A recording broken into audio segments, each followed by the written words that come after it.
Risk management के साथ चला करें। इंशाल्लाह आप हमारे साथ जुड़ गए हैं, सब्सक्राइब कर लिया होगा आपने, मुझे पता है।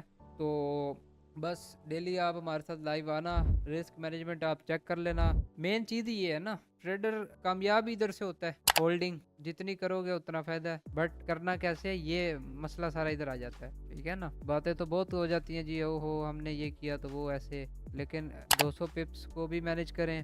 ठीक है, 200 पिप्स से ज़्यादा जब प्रॉफिट दिया फिर उसको भी वो करें, फिर जाके जो है ना ये सारी रिस्क मैनेजमेंट तब समझ आती है। ट्रेडर को कभी भी पिप्स से नहीं आपने देखना। ठीक है ना, आज देखें हमारे कितने पिप्स का स्टॉप लॉस था, कल हमारा 20 पिप का था, परसों हमारा 17 पिप से 450 पिप टीपी हिट हुआ, 17 पिप का स्टॉप लॉस, 450 पिप का टीपी। स्टॉप लॉस हमारे यही रहेंगे 30, 20, 10, 5, 15 ऐसे। ठीक है, अब मैं आपको एक चीज़ बता रहा हूँ, मैं सब ट्रेडर का नाम नहीं, किसी का मैं ब्लेम नहीं कर रहा कौन सही, मैं सिर्फ आपको एक फार्मूला दे रहा हूँ, एक टिप दे रहा हूँ। ठीक है ना, आपने उसको रख लेना है। वो ये है कि जब भी किसी ट्रेडर का देखना हो ना कौन कितना पानी में है, उसका रिस्क रिवार्ड देखो। रिस्क रिवार्ड अगर 1:2 है या 3 है या ज्यादा है और रिस्क मैनेजमेंट अच्छा है, ये ना हो कि वो जनाब 100 पिप का एसएल दिया हुआ है, 30 पिप गई नहीं मार्केट तो पहले ही शोर मचा दिया जी, बूम बूम ब्रेक इवन कर दो, प्रॉफिट निकाल लो, बैंक दौलत से भर लो। ऐसे ये वो ट्रेडर नहीं होते, वो गैम्बलर होते हैं। फिर वो तो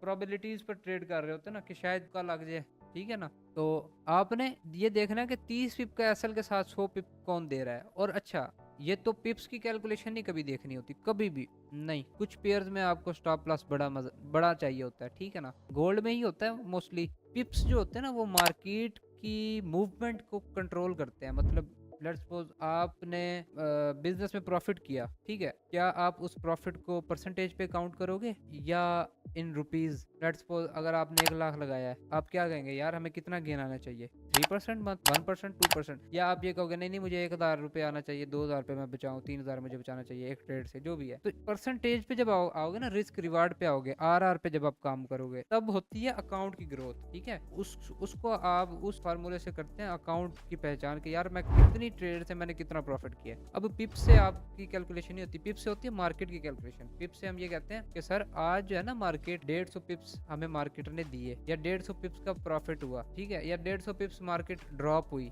ये अब बल्कि 150 पिप कहते हैं ना, आज कितने जी आपने नफा किया या प्रॉफिट किया, आगे से कह रहे होते हैं जी हमने जी 150 पिप का प्रॉफिट किया। सर 150 पिप का प्रॉफिट नहीं किया, 150 पिप्स का मूव कैच किया आपने, उसमें प्रॉफिट आपने कितना लिया, उसमें आपका रिस्क रिवार्ड क्या था। अब पता चले जी 150 पिप का आपने मूव कैच किया, 500 पिप का एसएल रखा था। वो जो रिटेलर करते हैं, सिग्नल सर्विस वाले, व्हाट्सएप ये वो फ्री सिग्नल वाले, तो वो तो फिर आपका अकाउंट ही उड़ावा देंगे 2 दिन में।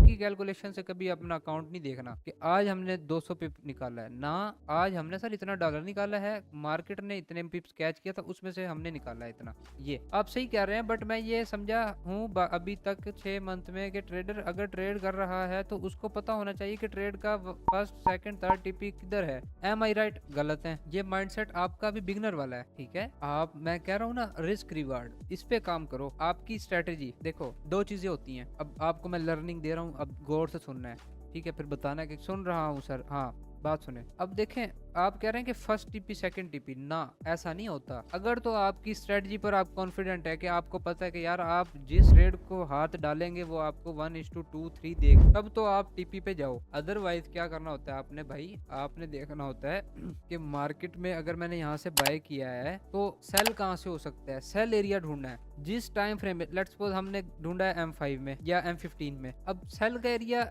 H1 के देखना है, मतलब इससे बड़े टाइम फ्रेम में, या तो उसमें या उससे बड़े टाइम फ्रेम। अब H1 के हिसाब से आपने किया बाय, H1 का जोन था, आपने किया बाय, ठीक है, बाय किया और ऊपर आ गया M30 का सेल जोन, तो सर वो तो तोड़ देगा ना इसको। अब ऊपर आपको मिल जाता है H4 का, तो फिर आपने कर लेनी होती है प्रॉफिट टेक पूरी, या 80% से आप जो है ना बुक करते हैं, 20% होल्ड रखते हैं। ऐसे समझ रहे हैं?